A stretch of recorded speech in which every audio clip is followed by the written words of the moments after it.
بسم الله الرحمن الرحيم الحمد لله وحده وصلى الله وسلم على من لا نبي بعده وعلى آله وصحبه وسلم. My beloved brothers, my dearest sisters, we heard a beautiful melodious recital of our Imam from Morocco and the other Imam from Burkina Faso. If you are unaware, those are the nationalities. But the book of Allah is the same. Whether they are in Burkina Faso or in Morocco or in South Africa or in Zimbabwe or anywhere else in the world, the word of Allah is unique and it is amazing.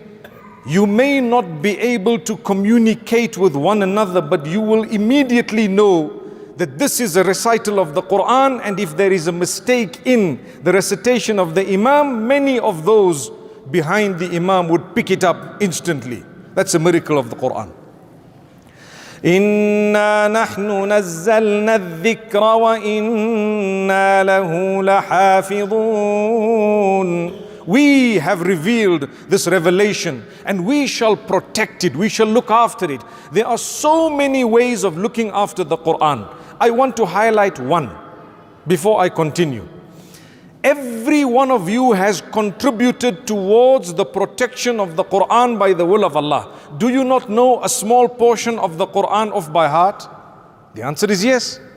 If you know a small portion of the Quran off by heart, even if it is Surah Al-Fatiha and the opening surah of the Quran, even if it is 2 or 3 other short surahs, thank Allah you have been used to protect and to preserve this great book by the will and divine mercy of Allah subhanahu wa ta'ala.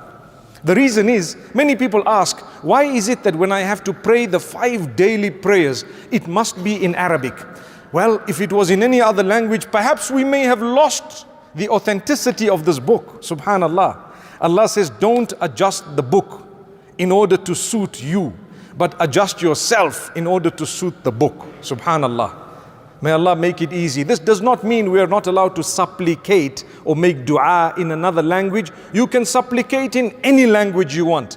But when it comes to the recital in the 5 daily prayers, that must be in the Arabic language as per the instruction of Allah Almighty. May Allah Almighty make it easy. This evening, we heard verses regarding the signs of Allah subhanahu wa ta'ala. Verses one after the other where Allah says, وَمِنْ آيَاتِهِ, from His signs. He wants you to think about His signs. He wants you to look into them, to ponder over them. In fact, He says in many places in the Quran, إِنَّ فِي ذَلِكَ لَآيَاتٍ لِأُولِي النُّهَى إِنَّ فِي ذَلِكَ لَآيَاتٍ. When He says certain things, He says, in this there are signs, but not just for anyone and everyone, for those with intellect, for those with sound intellect, those with knowledge, or those who would like to achieve guidance and so on. Are we going to be from among those who ponder over the signs of Allah subhanahu wa ta'ala? Well, He says, one of the primary signs of Allah. Let's listen to the verse. وَمِنْ آيَاتِهِ أَنْ خَلَقَكُم مِّن تُرَابٍ ثُمَّ إِذَا أَنْتُمْ بَشَرٌ تَنْتَشِرُونَ. From the signs of Allah Almighty is that He created you from turab, from dust. All of you are from the same source, and then He caused you to disperse all over the world, everywhere. But if you ponder over His signs, you are from one source. I remember speaking to a man who said, I don't believe I come from Adam. I don't believe I come from Eve, meaning Hawa, may peace be on them. We believe that we are from Adam and Eve. A man tells me, I don't believe we are from Adam. I said, well, where do you believe you are from? He says, well, we just came about. I said, well, I want to tell you, if you believe you came about, according to you, everyone else is from the same source. That much he had to agree. He had to agree that even if they say that we don't believe that we are from Adam, they would still believe we are from somewhere, which is exactly the same source. And on top of that, they would acknowledge that we are reproducing between us. How come if one person, this is something amazing, if one person came out naturally from somewhere and suddenly appeared, why did that not happen 3 or 4 times? How come it only happened once? Surely if that was nature that caused it, nature would cause it a few more times. But it hasn't. It goes to show there is something flawed about it. We come from Adam, my brothers and sisters. Allah says, وَمِنْ آيَاتِهِ أَنْ خَلَقَ لَكُم مِّنْ أَنفُسِكُمْ أَزْوَاجًا لِتَسْكُنُوا إِلَيْهَا. From the signs of Allah is that He created for you from amongst you your spouses in order that you achieve comfort from them. And He has immediately, as soon as you get married, Allah says there is a special mawadda and rahmah that He puts. There is a special love and mercy between you that He puts. That's Allah subhanahu wa ta'ala. And then He speaks about something unique in these same verses, and that is the issue of the variations in languages and the variations in you as people. Why did He do that? Why did Allah create the races? Why did Allah create the different types of people who speak different languages from different cultures, and different languages from different parts of the world, different dialects of the same language? Why did Allah do that? Do you know the reason? The true reason is in order that you become acquainted with one another. That's why in another verse in Surah Al-Hujurat, Allah Almighty says, وَجَعَلْنَاكُمْ شُعُوبًا وَقَبَائِلَ لِتَعَارَفُوا. We have created you into various tribes and peoples in order that you get to know one another, acquainted with one another. Today, we have a disaster. What is the disaster? It is an issue we need to speak about, that we face whether we like it or not.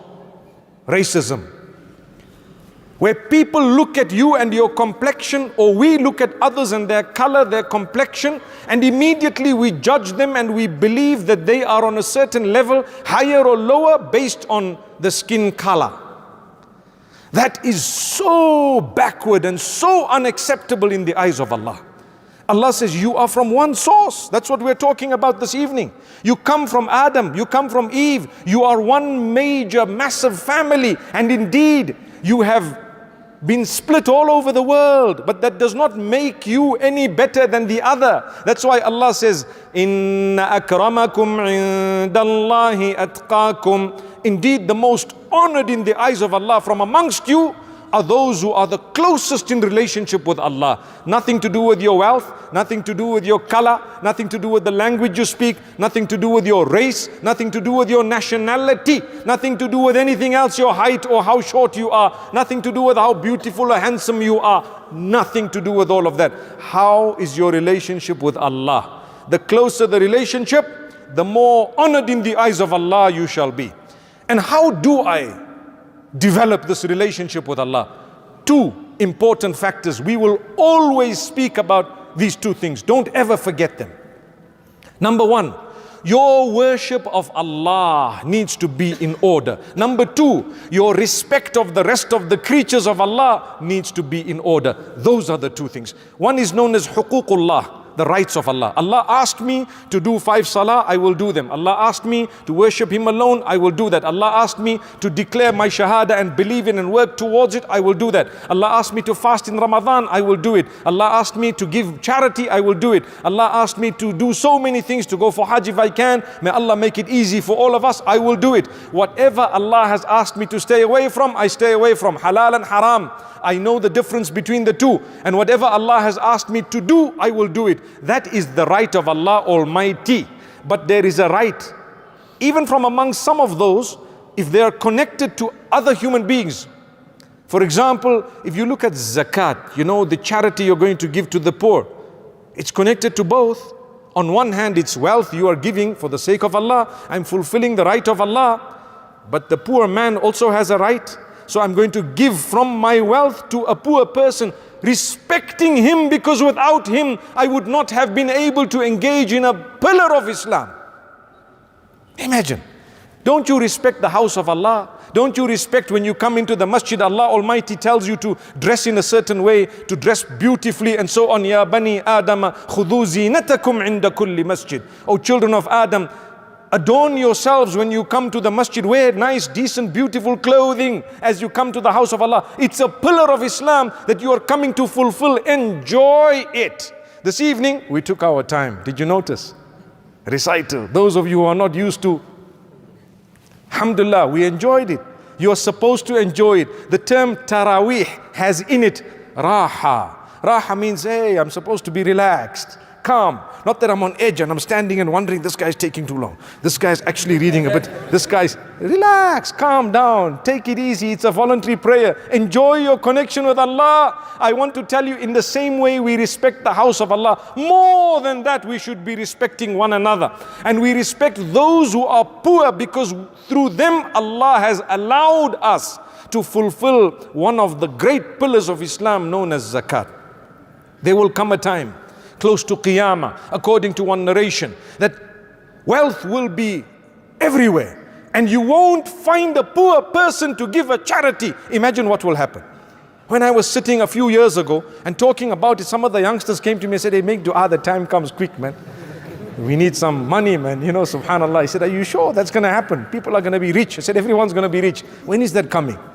That is a disaster, because Wallahu faddala ba'dakum ala ba'din fir rizq. Allah says He has given virtue and favor to some above others in wealth. And you know what it's for? To test you. Does it make you arrogant? Do you think now you're a big deal? Do you respect the other people? When you give, do you give with humility and respect? Or do you give and you still have a chip on your shoulder? Change that. Change that. Because I tell you, all of this is connected. The racism one hand, and this pride on the other hand, and the issue of maltreatment of those who are perhaps on a lower financial level than you, that should not be. In Islam, we are equal. An-nasu sawasiya ka asnanil misht. We're all equal. The people are similar as the teeth of a comb. I know some of the muhaddithin have spoken about the hadith, but I want to just draw it as an example to say, we are equal. We have access to Allah. Talk to people no matter who they are. Give them a face that is filled with a beautiful expression, and Allah will give you paradise. And why? Let me explain why. Who is your Lord? Is it not Allah? Who made you? Is it not Allah? Are you not trying to please Allah? Well, if you want to please Allah, that same Allah has made other creatures that are dear to Him as well. He put them on earth with you at the same time, not for nothing. If you really love Allah and you believe in Allah and you really believe that you are going to go back to Allah, you would treat with respect every other thing that the same Allah has created, and that's when you become close to Allah. How can I be close to you and something dear to you is not dear to me? Then I'm not close to you. When you're dear to someone, whatever is dear to them is dear to you, because that's it. MashaAllah. If you love someone, everything they love or is connected to them, you love it, you respect it. That is the relationship with Allah. We are entering almost, inshallah, the last 10 nights of Ramadan. I ask Allah Almighty to help us to change in a beautiful way. We need the ummah to come together. We need to respect each other. That does not mean we're going to think the same. It's impossible to think the same.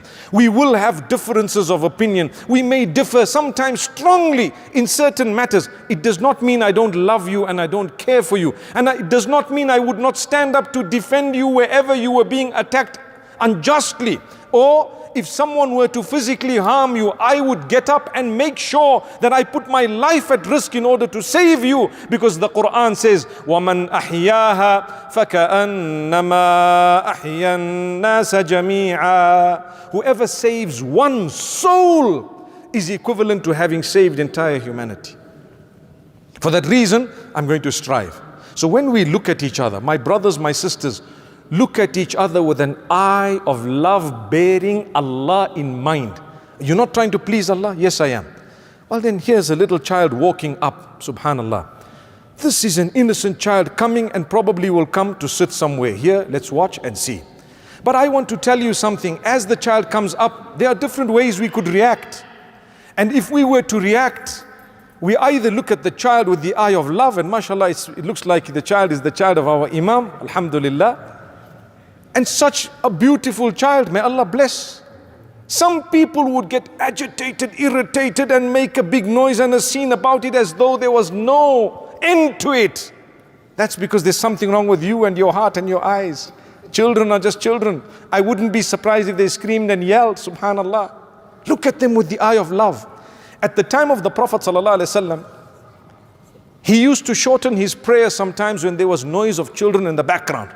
And nowadays you have masjids that say no children allowed. You seen that? Subhanallah, no children allowed. Yes, if sometimes there is an irritation and the masjid might be very small and people are not taking care of their children screaming and so on, because it doesn't mean, I said this I think yesterday I said it somewhere else. I was in Medina Munawwara yesterday, and I remember saying that if, for example, the child is crying, it does not mean, mashallah, if you are the mother or the father, do something about it, because it doesn't mean now that the Prophet ﷺ said, you know what, let him cry, it's okay, let him cry. In fact, pinch him a bit more, let him scream a little bit, the Imam will at least, finish his salah. No. Do not take advantage of the rules, but at the same time, enjoy it. Look at each other with love. That's my child, it could be yours. Empower them, give them a greeting. The Prophet ﷺ used to spend a moment to greet the children. Do you know why? He made from them men who led the ummah. That's what happened. You look at the child and you tell yourself, this child tomorrow is going to be something. Why? We all gave importance to the child. But the minute you say, hey, get out, and so on, you belittle them. They have subhanallah, they begin to worry about themselves and about you, and they start shaking. Who's going to lead the ummah here? Are you really concerned about the future and the ummah and humanity at large? Look at the globe. People say there's hopelessness, there's so much negativity, there's so much of problem, there's disease. We agree, but there is hope in Allah. There is hope in Allah. Are we not in the masjid? Has Allah not chosen us to come here and put our heads on the ground for His sake? Wallahi, my brothers, my sisters, if you have come in, or if you have put your head on the ground for the sake of Allah, it is only by the acceptance of Allah that you have done that. It's not anything else. When Allah wants you to come, you will come. I promise you, if Allah does not want you, you are no way going to come. There is no chance. No chance. That's why we say make an effort. Make an effort and thank Allah that He accepted your effort. When Allah is obeyed, He is obeyed by His permission. When Allah is disobeyed, He is disobeyed by His knowledge. Allah knows you disobeyed. And when you obeyed, Allah allowed you to do it. MashaAllah. May Allah Almighty grant us goodness. I have absolutely loved this evening. We are here in this beautiful Nizam Masjid in Midrand. We ask Allah subhanahu wa ta'ala to grant acceptance to this wonderful place. And subhanallah, the number of brothers and sisters who have come here this evening is indeed sign that the ummah is alive. I tell you why. We are going to start the last 10 nights, inshallah, more seriously than we took the first 20. By the will of Allah. This may be our last Ramadan.